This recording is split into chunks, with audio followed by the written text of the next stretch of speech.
आकृति मापांक आज का टॉपिक है। देखिए आकृति मापांक को हम दिखाते हैं जेड से। ये आता है बेंडिंग इक्वेशन से। बेंडिंग इक्वेशन क्या है? Sigma upon y equals to M upon I equals to E by R.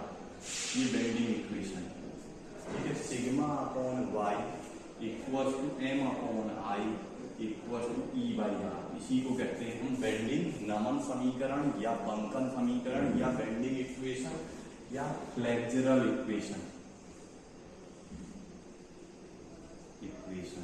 ठीक है। अब फ्लेक्सुरल इक्वेशन कहा तो इसमें कभी कभी ये भी दिख देता है ई आई क्या होता है? ई क्रॉस आई का गुणनफल कहलाता है फ्लेक्सुरल रिजिडिटी। क्या कहलाता है? फ्लेक्सुरल रिजिडिटी कहलाता है ई और आई का गुणनफल, ठीक। इसी के साथ sigma upon y equals to M upon I equals to E by R, ठीक। अब क्या इसमें जेड इक्वल्स टू क्या होता है? I by Y max.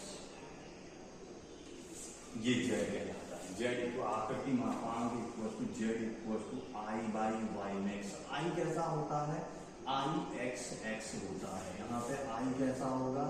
X x होगा। तो ये ध्यान दीजिएगा, जेड जो है किसको?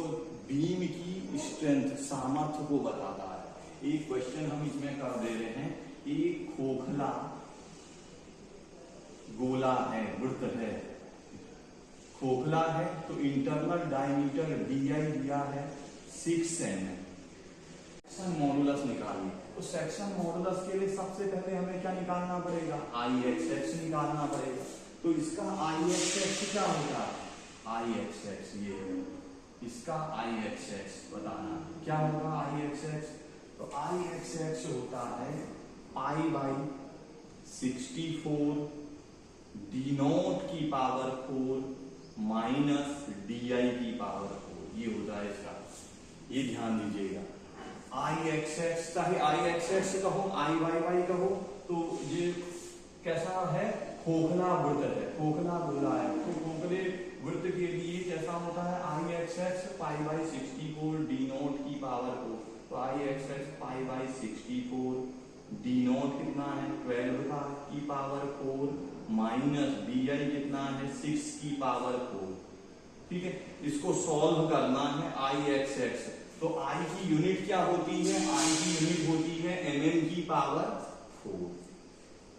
आई की यूनिट mm की पावर 4। इस तरीके से इसको आप कैलकुलेशन से यहाँ पे सॉल्व कर लेंगे, ठीक है।